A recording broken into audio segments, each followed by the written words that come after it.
What is up, everybody? It is Cameo Finance, and I'm here to talk to you about NFTs. Specifically, today I'm going to talk to you about a project called rug.wtf. They just converted their project into a project called Rug Punks.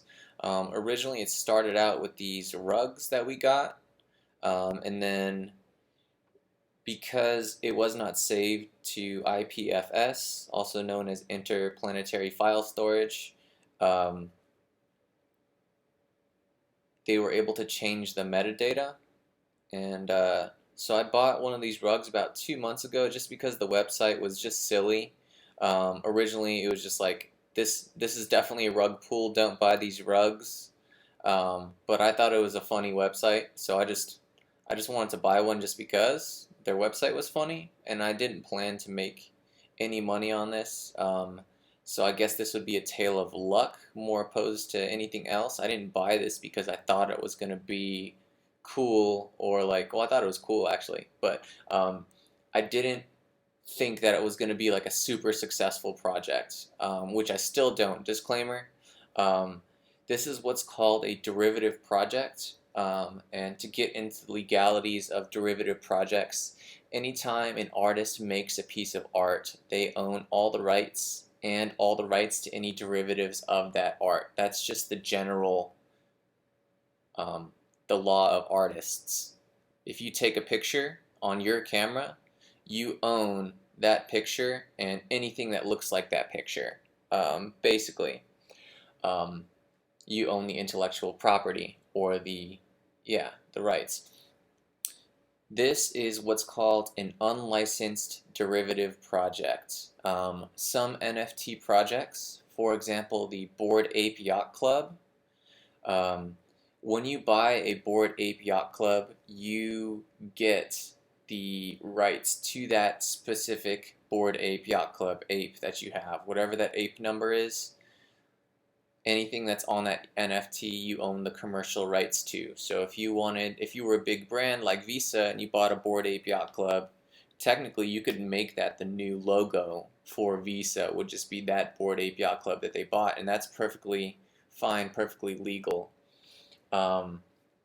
This is what's called an unlicensed derivative, which means technically Larva Labs, who is the like developers and company behind CryptoPunks, if they wanted to stop rug punks from happening, most of the time in the NFT world, you're gonna come across anonymous devs and things like that. I would say that the rug punk team is anonymous, and then so you're thinking to yourself, okay, how can I protect myself? If I buy a derivative project, is Larva Labs gonna come and sue them? And is it going to ruin the project? Well, yes and no. And I'm going to explain to you why.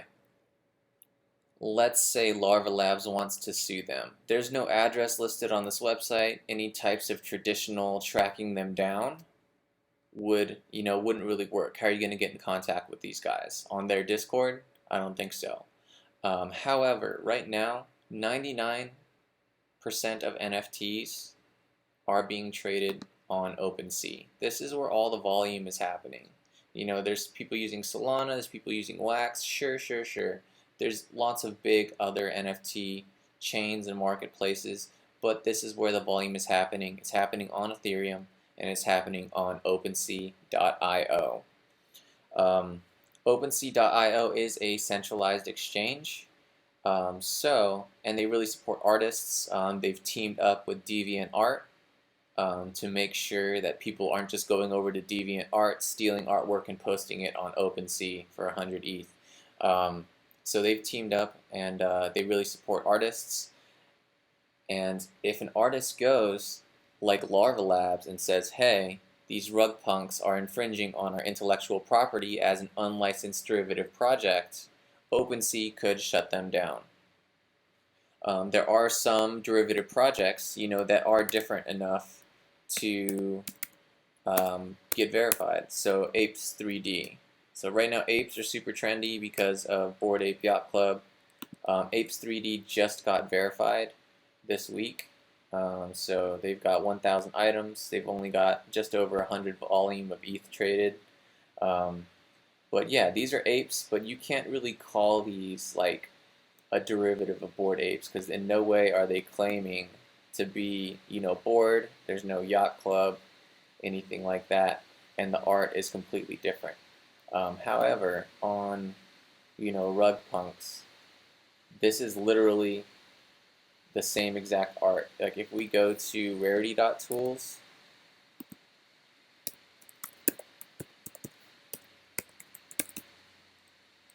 rarity.tools, okay. So rarity.tools, let's go to the collections here. CryptoPunks, #1 in total volume. Let's look that up. So if we look up my Rug Punk ID,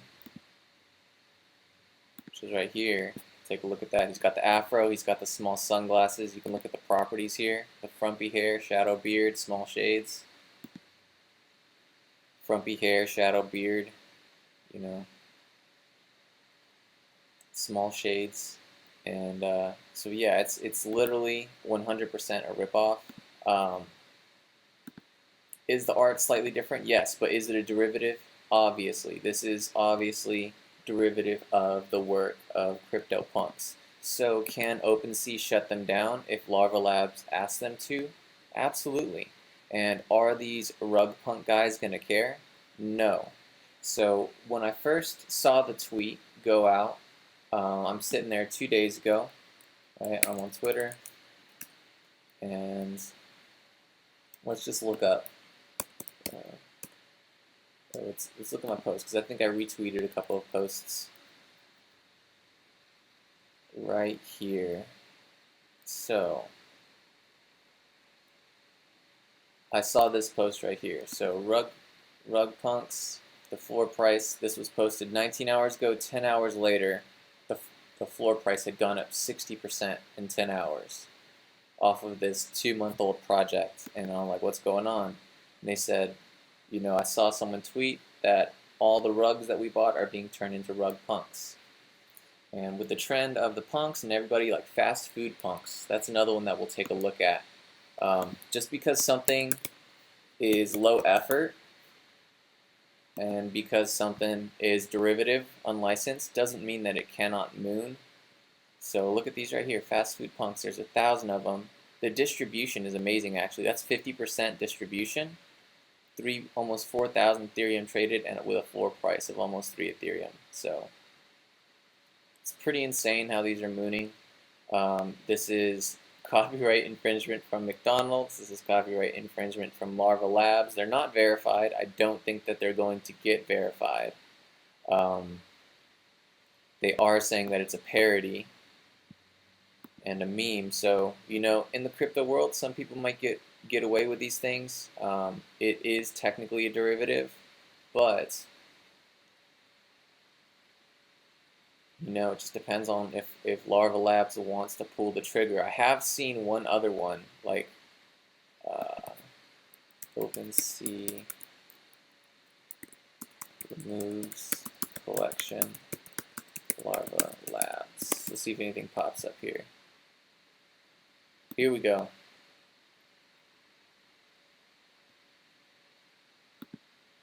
Alright.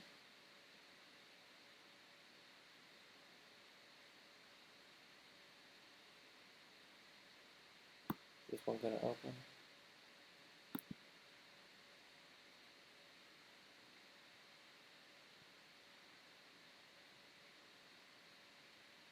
Here it is. Alright. So, OpenSea has delisted the successful Polygon-based copy of CryptoPunks. So according to screenshots, Polygon Punks had emerged as the second most popular collection on OpenSea by volume, with roughly $37,000 worth of trade in 24 hours. So people were super upset that CryptoPunks was just getting 100% ripped off, and they signed a petition, and OpenSea delisted them. So over $1 million in volume traded, and these Soul Punks got delisted. And when you're on an exchange and you get delisted from where everybody's buying, do you think any of those people, they still own the NFTs? You know, they didn't. You can't delete an NFT from the blockchain. You know, nobody can step in and just remove all of those. Everybody that bought one of those Polygon punks still has it and is still able to sell it. But can they sell it on Opensea? No. Will they be able to find a buyer? I don't think so. Not without Opensea. So it's going to be really interesting. Opensea kind of runs this game right now. Ethereum is the biggest chain, but they do have Polygon integrated already. And I think more blockchains are coming. So let's take a look at the rug punk that I had. And I'm going to tell you about my thought process, what happened, and why I sold, and if it turned out to be profitable or not. So when I saw this happening, if we take a look 2 months ago, I purchased this for 0.004 ETH. And then 2 months ago, 2 months ago Ethereum, 90 days, it's going to be like right here. So $2,000 Ethereum, which is, almost half of what it's at right now. So back then I paid $14 in today's prices, so subtract about 40% from that. I paid about $8 for this rug NFT plus gas, which was not that bad back then. So got my rug punk, or I got my rug, and then I saw 2 days ago that they're turning into punks. And you can see here this screenshot that I took that the rug punks were just going ballistic on this chart. I figured people would see that and want to jump in, but just how I feel about derivative projects, especially unlicensed derivative projects, I cannot get on board. So I decided to sell. And yeah, so I sold for 0.0969.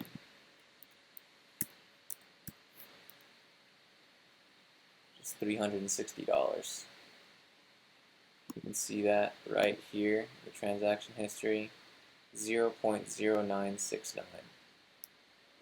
And if we go to rug punks and look at what they're trading at right now as the floor prices, 0.05 is the current floor. But I saw this go all the way down to less than 0.01. So I think that I got out at a pretty good time. Can this project still go up? Absolutely. Just look at fast food punks. Will I be doing it? No, I'm not going to buy any more of these. Because I went to the Discord, and I get that the devs are trying to do like this whole reverse psychology, be assholes to the community, which may work for like Dick's Restaurants, or I don't know. People don't like to be treated poorly and talked down to, especially by someone who you're personally supporting with your money. So due to the fact that their Discord server is absolutely garbage, and I heard them on Twitter. They did a Twitter live, and it's literally just a bunch of kids who don't know what the fuck they're talking about. So it's pretty creative what they did here. They definitely know how to make a website, and they know how to, at least work in Blender, which I assume that this was probably made in. But Blender is, again, like a free program. Costs like $8 to launch a website. So, it's not the hardest thing to do. This is still extremely low effort, in my opinion. And I don't think that the intentions are good with this team. So, call it FUD on this project or whatever. But that's my feeling on it.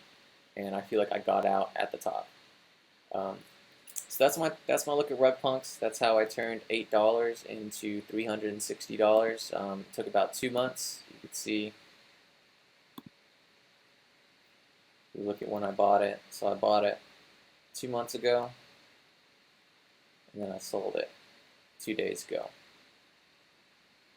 If you made it this far into the video, if you learned anything today, or if you have any questions, be sure to like, subscribe. It really helps with the algorithm. And post your questions below in the comments. That way I can answer them in my next video. Thank you again for tuning in, and I'll see you next time.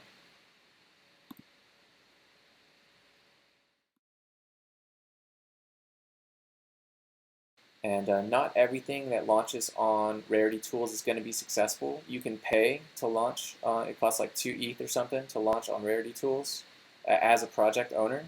So everybody that's on here paid to be here.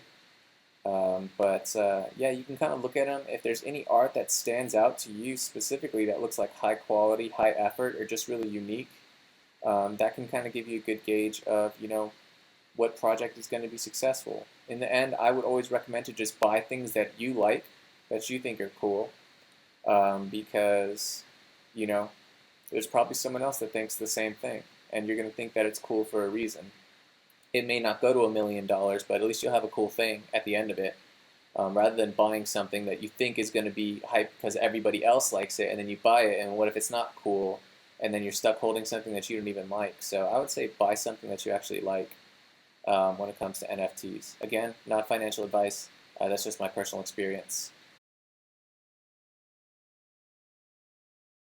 So everybody's been talking about this on crypto Twitter, but not everybody has access to crypto Twitter.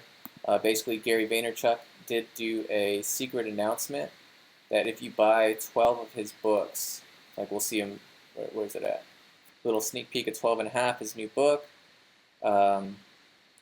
4 hours left and that's it. This was 1 hour ago, so there's still 3 hours left at the time that I'm making this video to buy 12 of his books, and then you have to submit. Let's see, is it GaryV.com? Yes, so GaryVaynerchuk.com/book.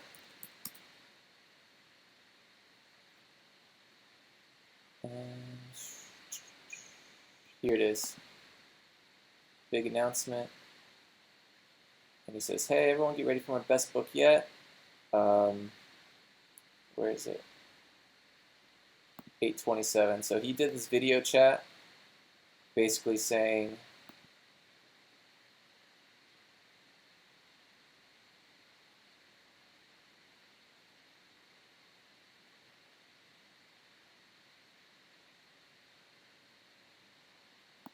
so that's the video. I'm not sure if you all could hear it, but he says if you buy 12 of his books, you're going to get an NFT airdropped on that web page that I had listed here. At the very bottom, there's also this form that you need to fill out to upload your book receipt. Fill out the form here, and this is like an Airtable link. So I'll leave this in the description as well below, but if you do buy 12 books and you want to get the NFT, that has to be done here, like right now, I guess before 4 p.m. And yeah, so there's like 2.5 hours left. You'll fill out your name there. You'll say how many books that you got and attach the receipt for your order. I just bought mine. I actually did buy 12 books. I bought mine on Amazon, so I'll let you know how this goes. And yeah, if you made it this far into the video, be sure to like, subscribe. It really helps with the algorithm. Thank you again for tuning in, and I will see you in the next video.